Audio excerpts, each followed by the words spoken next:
Hello friends, welcome to more creative. दोस्तों, आज दिनांक 2 दिन गुरुवार है, वही हिंदी महीना माघ और शुक्ल पक्ष की द्वादशी है। तो चलिए शुरू करते हैं आज की बड़ी खबरें। यदि आपको खबरें पसंद आए तो वीडियो को लाइक जरूर करिएगा, और अभी तक आपने चैनल को सब्सक्राइब नहीं किया है तो इसी प्रकार की खबरों के लिए चैनल को सब्सक्राइब कर बेल आइकन पर क्लिक कर दें ताकि अगला वीडियो आपको शीघ्रता से मिले। दोस्तों, आप हमें प्रदेश के किस जिले से देख रहे हैं कमेंट बॉक्स में जरूर बताइएगा। दोस्तों, वित्त मंत्री निर्मला सीतारमण ने केंद्रीय बजट पेश किया है और इस केंद्रीय बजट में यह चीज़ें हुई हैं सस्ती और महंगी। दोस्तों, बजट में चीज़ें हुई हैं सस्ती वे हैं एलईडी टीवी, कपड़ा, मोबाइल फ़ोन, खिलौना, मोबाइल, कैमरा, लेंस, इलेक्ट्रिक गाड़ियां, हीरे के आभूषण, बायोगैस से जुड़ी चीज़ें, लिथियम सेल्स और साइकिलें, ये सभी सस्ते हुए हैं। दोस्तों, बजट में कुछ चीज़ें हुई हैं महंगी वे हैं सिगरेट, शराब, छाता, देसी किचन, चिमनी सोना, आयातित चांदी के सामान, प्लेटिनियम, एक्सरे मशीन और हीरा महंगा हुआ है। इस प्रकार मोदी सरकार के 5वें बजट में ये चीज़ें सस्ती तथा महंगी हुई हैं। दोस्तों, बागेश्वर धाम के पंडित धीरेन्द्र शास्त्री जी जल्दी ही शादी करेंगे। इसको लेकर उन्होंने बयान दिया है। उन्होंने कहा है कि शादी में ज़्यादा लोगों को नहीं बुलाया जाएगा, लाइव होगा कार्यक्रम।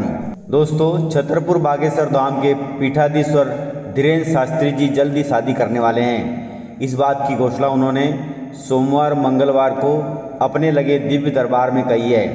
हालांकि शादी किससे करेंगे और कहां करेंगे, इस पर उन्होंने कुछ नहीं कहा। उन्होंने कहा कि जब भी शादी होगी तो उसका टीवी पर प्रसारण होगा। दोस्तों, उन्होंने कहा कि हम सब हिंदू एक हों, ऐसी हमारी ईश्वर से प्रार्थना है। हम उसी के लिए कार्य भी कर रहे हैं। हम जुटे रहेंगे जब तक तन में प्राण रहेंगे। हमें अपने इष्ट देव और गुरुदेव पर पूरा भरोसा है कि हमारी मनोकामनाएं पूरी होंगी। दोस्तों, स्कूल शिक्षा विभाग ने उच्च माध्यमिक व प्राथमिक शिक्षक पात्रता परीक्षा के आवेदकों से वसूल लिए 8 करोड़ रुपए। दोस्तों, मध्य प्रदेश कर्मचारी चयन मंडल की ओर से आयोजित की जा रही शिक्षक पात्रता परीक्षा के लिए आवेदन करने में अभ्यर्थियों से स्कूल शिक्षा विभाग ने 50 से 100 रुपये अतिरिक्त वसूले हैं। इससे स्कूल शिक्षा विभाग को करोड़ों रुपए की आमदनी हो रही है। वहीं विभाग इसे प्रशिक्षण के नाम पर वसूल रहा है, लेकिन जिन अभ्यर्थियों को प्रशिक्षण लेने का मौका नहीं मिला उनसे भी यह पैसे वसूले गए हैं। इस प्रकार उन पर आर्थिक बोझ बढ़ रहा है। इस मामले में स्कूल शिक्षा मंत्री इंदर सिंह परमार का कहना है कि कांग्रेस के शासनकाल में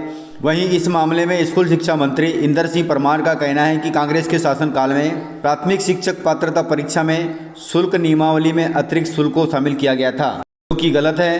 बेरोजगारों को नौकरी नहीं मिली और प्रशिक्षण के नाम पर करोड़ों रुपए कैसे लिया जा सकता है। हम इस नियम को बदलने का प्रयास कर रहे हैं। इस मामले को सीएम शिवराज सिंह चौहान के सामने रखेंगे और इस अतिरिक्त शुल्क की व्यवस्था को बदलेंगे ताकि आवेदकों को ज़्यादा बोझ न पड़े। लेकिन अभी तक जो प्रक्रिया की गई है उसमें अभ्यर्थियों से 8 करोड़ रुपए वसूल लिए गए हैं। दोस्तों, बजट में नौकरी पेशा महिलाएं तथा किसानों को मिली बड़ी सौगात। दोस्तों, नौकरी पेशा लोगों के लिए भी बड़ी घोषणा के तहत आयकर में छूट का ऐलान किया गया है। बजट में नौकरी पेशा लोगों को बड़ी राहत देते हुए 7 लाख तक कोई टैक्स नहीं लिया जाएगा, अर्थात बजट में आयकर छूट का दायरा बढ़ाया गया है। वहीं वरिष्ठ नागरिकों के लिए भी बड़ी घोषणा की गई है। वित्त मंत्री निर्मला सीतारमण द्वारा बड़ी घोषणा करते हुए वरिष्ठ नागरिकों को भी लाभ दिया गया है। इसके तहत वरिष्ठ नागरिक खाते स्कीम की सीमा को बढ़ाकर 4.5 लाख रुपए से 9 लाख रुपए कर दिया गया है। वहीं वित्त मंत्री ने किसानों के लिए बजट में बड़ी घोषणा की है। बजट में घोषणा करते हुए 1 करोड़ किसानों को प्राकृतिक खेती में सहायता दी जाएगी, अर्थात 3 साल में 1 करोड़ किसानों को प्राकृतिक खेती अपनाने में सहायता दिया जाएगा। साथ ही 10,000 जैव इनपुट संस्थान केंद्र भी स्थापित किए जाएंगे। दोस्तों, महिलाओं के लिए भी बजट में बड़ी घोषणा की गई है। घोषणा के तहत वित्त मंत्री निर्मला सीतारमण ने कहा कि महिलाओं के लिए नई बचत योजना शुरू की जाएगी। महिलाओं को 2 लाख रुपए की बचत पर 7.5% का ब्याज उपलब्ध कराया जाएगा। इस प्रकार से केंद्रीय वित्त मंत्री निर्मला सीतारमण ने अपने बजट में किसानों, महिलाओं, वरिष्ठ नागरिकों तथा कर्मचारियों को दी है बड़ी सौगात। वहीं पैन कार्ड के लिए भी वित्त मंत्री ने बड़ी घोषणा की है। अब पैन कार्ड राष्ट्रीय पहचान पत्र के रूप में जाना जाएगा। इससे पहले पैन कार्ड टैक्स फाइल के लिए इस्तेमाल किया जाता था, लेकिन अब राष्ट्रीय पहचान पत्र के रूप में इस्तेमाल किया जाएगा। दोस्तों, मिलेट्स खाद्यान्न के तहत कोदो कुटकी से बदलेगी अब मंडला जिले की तस्वीर। जिले में इसका रकबा बढ़कर 30,000 हेक्टेयर हो गया है। दोस्तों, विश्व में मिलेट्स की बढ़ती मांग अब मंडला जिले की तस्वीर बदल सकता है। यहाँ आज भी बड़ा वर्ग मिलेट्स यानी मोटा अनाज की खेती कर रहा है। कोदो, कुटकी, ज्वार, बाजरा, रागी आदि उनके आहार और संस्कृति का हिस्सा हैं। लेकिन अब मोटा अनाज पूरे संसार का हिस्सा बनने जा रहा है, इसलिए मंडला जिले की तस्वीर बदल सकती है। दोस्तों, मंडला जिला बड़ा मिलेट्स उत्पादक है। यहाँ प्रतिवर्ष 28,000 टन से ज़्यादा उत्पादन होता है। जिले के लगभग 45,000 किसान एक जिला एक उत्पाद के तौर पर चयनित कोदो कुटकी की खेती कर रहे हैं। दोस्तों, 5 वर्षों में कोदो कुटकी का रकबा 25,000 हेक्टेयर से बढ़कर अब 30,000 हेक्टेयर तक पहुँच गया है। उत्पादन में भी 7,000 मीट्रिक टन की बढ़ोतरी हुई है। दोस्तों, अब उत्पादन में और ज़्यादा बढ़ोतरी होगी, क्योंकि देश नहीं विश्व भी मिलेट्स खाद्यान्न की ओर आगे बढ़ रहा है। दोस्तों, हेरिटेज शराब की ब्रांडिंग कर रही है अब सरकार। इसके लिए बोतल का डिजाइन भी बदला जाएगा। दोस्तों, हेरिटेज शराब की स्मार्ट पैकिंग की तैयारी की जा रही है प्रदेश में। सरकार इसकी ब्रांडिंग कर रही है।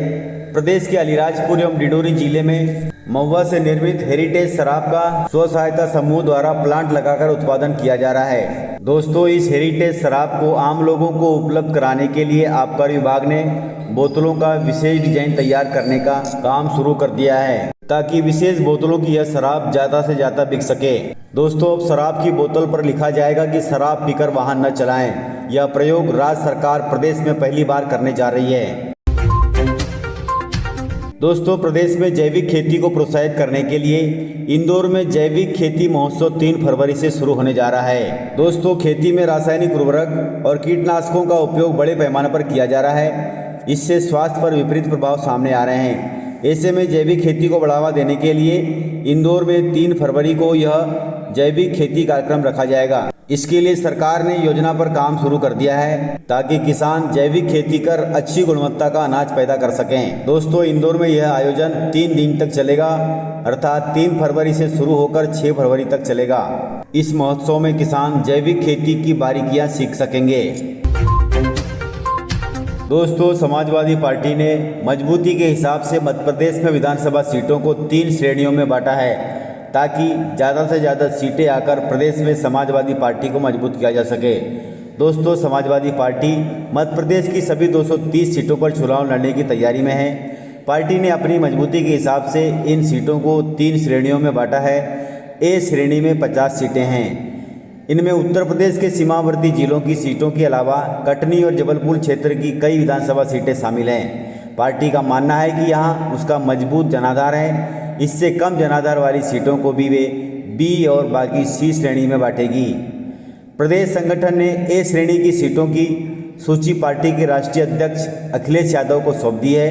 बताया जा रहा है कि उम्मीदवारों की घोषणा सबसे पहले इन्हीं सीटों के लिए होगी। वहीं पार्टी की तैयारी है कि चुनाव के कम से कम 3 माह पहले प्रत्याशियों की घोषणा कर दी जाएगी, ताकि उन्हें तैयारी का अवसर मिले। वहीं समाजवादी पार्टी के राष्ट्रीय अध्यक्ष अखिलेश यादव डॉक्टर भीमराव अंबेडकर की जयंती पर 14 अप्रैल को अंबेडकर नगर महू आ रहे हैं और वहीं से चुनाव का शंखनाद करेंगे। दोस्तों, मध्य प्रदेश में पैथोलॉजी सेंटर के लिए बनेंगे अब नियम। नए नियम के तहत अनिवार्य होगा पंजीयन। दोस्तों, मध्य प्रदेश में चल रहे निजी पैथोलॉजी केंद्रों के सैंपल कलेक्शन सेंटर के लिए सरकार अब नए नियम बनाने जा रही है। स्वास्थ्य विभाग ने इसकी प्रारंभिक तैयारी कर ली है।